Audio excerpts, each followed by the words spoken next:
ബ്രസീലിനെയും പോർച്ചുഗലിനെയും പോലുള്ള ടീമുകൾ സമീപകാല ലോകകപ്പിൽ ക്വാർട്ടറിനപ്പുറം കടക്കാനാകാതെ വിറയ്ക്കുമ്പോഴാണ് ദിദിയർ ദശാംസിന്റെ കുട്ടികൾ അവിടെ വിസ്മയം തീർക്കുന്നത്. കിലിയൻ എംബാപ്പയും ഉസ്മാൻ ഡെംബലെയും തിളക്കമേറ്റുന്ന ഫ്രഞ്ച് പട അവസാനം നടന്ന 3 ലോകകപ്പുകളിൽ സെമിയിൽ കടന്ന് കരുത്ത് കാട്ടുകയാണ്.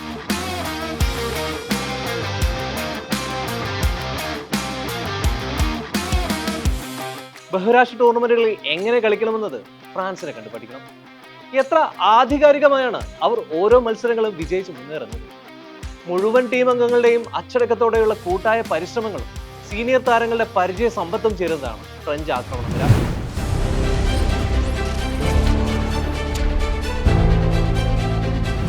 പ്രതീക്ഷിച്ച പോലെ തന്നെ കടുത്ത പോരാട്ടമാണ് മൊറോക്കോ വേഴ്സസ് ഫ്രാൻസ് ക്വാർട്ടർ ഫൈനലിൽ കാണാനായത്. എന്നാൽ മത്സരത്തിൽ ഫ്രഞ്ച് പടയ്ക്ക് കൃത്യമായി ആധിപത്യം പുലർത്താൻ കഴിഞ്ഞിരുന്നു. രണ്ടാം പകുതിയിൽ എംബാപ്പയും ഡെംബലയും നേടിയ ഗോളുകളുടെ കാര്യത്തിലാണ് ഫ്രാൻസ് മൊറോക്കോയെ നിലംപരിശാക്കിയത്. എന്നാൽ ആദ്യ പകുതിയിൽ തന്നെ ആധിപത്യം പുലർത്തിയിരുന്നെങ്കിൽ മത്സരം വളരെ നേരത്തെ തീരുമാനമായേനെ എന്ന് ദശാംശ് സമ്മതിക്കുന്നു. ആദ്യ പകുതിയിൽ എംബാപ്പെ ഒരു പെനാൽറ്റി നഷ്ടപ്പെടുത്തിയിരുന്നു. മൊറോക്കോയുടെ കാവൽ മാലാഖ യാസിൻ ബോനോയുടെ വിസ്മയ സേവുകളും ക്രോസ് ബാറും പലപ്പോഴും മൊറോക്കോയുടെ രക്ഷയ്ക്കെത്തി. ആദ്യ പകുതിയിൽ ഫ്രാൻസിന്റെ തുടരൻ ആക്രമണങ്ങൾ മൊറോക്കൻ ഗോളിയെ നിരന്തരം പരീക്ഷിച്ചു. ഒപ്പം മൊറോക്കോ പ്രതിരോധത്തിലേക്ക് ഉൾവലിയാനും ആരംഭിച്ചു. ഈ ടൂർണമെന്റിൽ തന്നെ ഏറ്റവും മികച്ച മുന്നേറ്റ നിര തങ്ങളുടേതാണെന്ന് അടിവരയിട്ട് ഉറപ്പിക്കുന്ന പ്രകടനമാണ് ഫ്രാൻസ് നടത്തിയത്. ഖത്തർ ലോകകപ്പിലെ തനിയാവർത്തനം പോലെയായിരുന്നു ഫ്രാൻസ് മൊറോക്കോ പോരാട്ടം. ഖത്തറിൽ സെമിയിലായിരുന്നു ഫ്രാൻസ് മൊറോക്കോയെ മറികടന്നത്. ഇക്കുറി ക്വാർട്ടറിൽ പരാജയപ്പെടുത്തിയാണ് ഫ്രാൻസ് സെമി ഫൈനൽ യോഗ്യത നേടിയത്. ഇസ്മായിൽ സായിബറി ഇല്ലാത്ത മൊറോക്കോ മുന്നേറ്റത്തിന് ഫ്രഞ്ച് പ്രതിരോധത്തെ കാര്യമായി പരീക്ഷിക്കാനായില്ല. അപരാജിതരായി 34 മത്സരങ്ങൾ പൂർത്തിയാക്കിയ ശേഷമാണ് മൊറോക്കോ തോൽവി വഴങ്ങുന്നത്. മൂന്നാമതും സെമി ഫൈനൽ കളിക്കാനാകുന്നതിൽ തങ്ങൾക്ക് അഭിമാനമുണ്ടെന്നാണ് ഫ്രാൻസിന്റെ മുഖ്യ പരിശീലകൻ ദിദിയർ ദശാംസ് പറയുന്നത്. ആദ്യ പകുതിയിൽ ഒരു പെനാൽറ്റി ഉൾപ്പെടെ 3 ഉറച്ച ഗോളവസരങ്ങളാണ് നഷ്ടപ്പെട്ടത്. അതുകൊണ്ട് തന്നെ ആദ്യ പകുതിയിൽ ഞങ്ങൾ മികച്ച ഫോമിലായിരുന്നില്ല. എന്നാലും എതിരാളികൾക്ക് ഗ്രൗണ്ടിൽ ഓടിക്കളിക്കേണ്ടി വന്നതോടെ അവർ ക്ഷീണിതരായി. ഇത് ഗ്രൗണ്ടിൽ കൂടുതൽ സ്പേസ് ഞങ്ങൾക്ക് തുറന്നു തന്നു. കൂടാതെ മൊറോക്കൻ മുന്നേറ്റങ്ങളെ കൃത്യമായി ചെറുക്കാനായതും ഞങ്ങളുടെ തുടർന്നുള്ള പ്രകടനത്തെ മെച്ചപ്പെടുത്തി. അങ്ങനെ ഞങ്ങൾ പ്രതീക്ഷ പോലെ തന്നെ സെമിയിലെത്തി. ദശാംശ് മാച്ചിനെ വിലയിരുത്തി. എംബാപ്പയുടെ പെനാൽറ്റി മിസ്സിലേക്ക് നയിച്ച റഫറൽ തീരുമാനങ്ങളുടെ കാലതാമസത്തെ ദശാംശ് ഏറെ വിമർശിക്കുന്നുണ്ട്.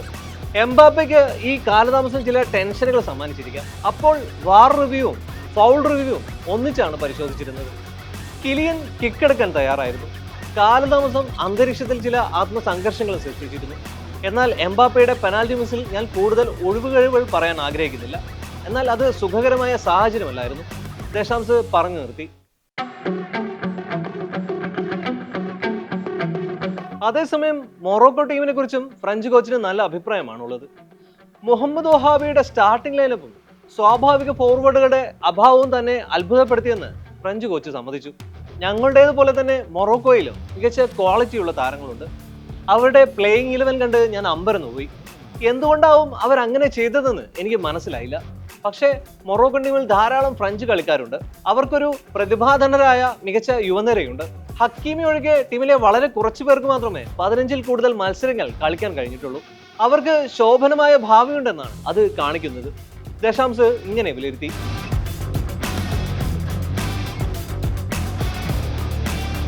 ൽ തനിക്ക് കീഴിൽ ഫ്രഞ്ച് ടീമിന്റെ ലോകകപ്പ് സെമി പ്രവേശനവും 2026 സെമി പ്രവേശനവും തമ്മിലൊരു വ്യത്യാസം കൂടി ദശാംശ് മത്സരശേഷം ചൂണ്ടിക്കാട്ടി. ഒരു ടൂർണമെന്റിൽ എങ്ങനെ മുന്നേറാമെന്ന് ഈ ഫ്രഞ്ച് ടീമിന് നല്ല ബോധ്യമുണ്ട്. ഓരോ മാച്ചിന് ശേഷവും എങ്ങനെ റിക്കവറി നടത്തണമെന്നും താരങ്ങൾക്കറിയാം. കൂടാതെ സൈഡ് ബെഞ്ചിലിരിക്കുന്ന താരങ്ങളെ പോലും ഇമോഷണലി ഇൻവെസ്റ്റഡ് ആയിരിക്കാൻ ഞങ്ങൾ ശ്രദ്ധിക്കാറുണ്ട്, ദശാംശ് വ്യക്തമാക്കി. 2018 സെമി ഫൈനലും വരാനിരിക്കുന്ന 2026 സെമി ഫൈനലും തമ്മിലുള്ള പ്രധാന വ്യത്യാസം പരിചയസമ്പത്ത് തന്നെയാണ്. നിത്യജീവിതവും ജോലിയും തമ്മിലുള്ള വ്യത്യാസം ഞങ്ങൾക്കറിയാം. സാഹചര്യങ്ങൾ വ്യത്യസ്തമായതിനാൽ പഴയ പോലെ തന്നെ കളിക്കാനാകില്ല. ഇപ്പോൾ എന്താണ് ചെയ്യേണ്ടത് എന്നതിനെക്കുറിച്ച് ഞങ്ങൾക്ക് വ്യക്തതയുണ്ട്.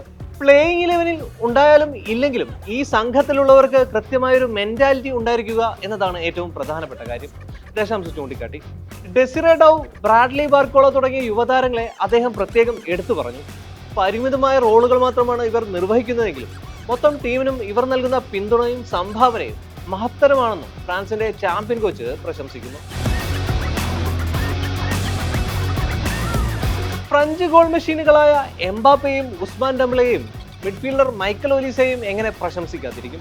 ടൂർണമെന്റിലെ 8ാം ഗോളുമായി ലോകകപ്പ് ഗോളുകളുടെ കൂമ്പാരം 20ലേക്ക് ഉയർത്താനും കിലിയൻ എംബാപ്പയ്ക്ക് സാധിച്ചു. സമാനതകളില്ലാത്ത ഗോൾ വർഷമാണ് അയാൾ കഴിഞ്ഞ 3 ലോകകപ്പ് പതിപ്പുകളിലായി നടത്തുന്നത്. മെസ്സിയുടെ 21 ലോകകപ്പ് ഗോളുകൾ എന്ന റെക്കോർഡിന് തൊട്ടടുത്തെത്താനും ഫ്രഞ്ച് നായകനായി. സ്പെയിൻ ബെൽജിയം മത്സര വിജയികളാവും സെമിയിൽ ഫ്രാൻസിന്റെ എതിരാളികൾ.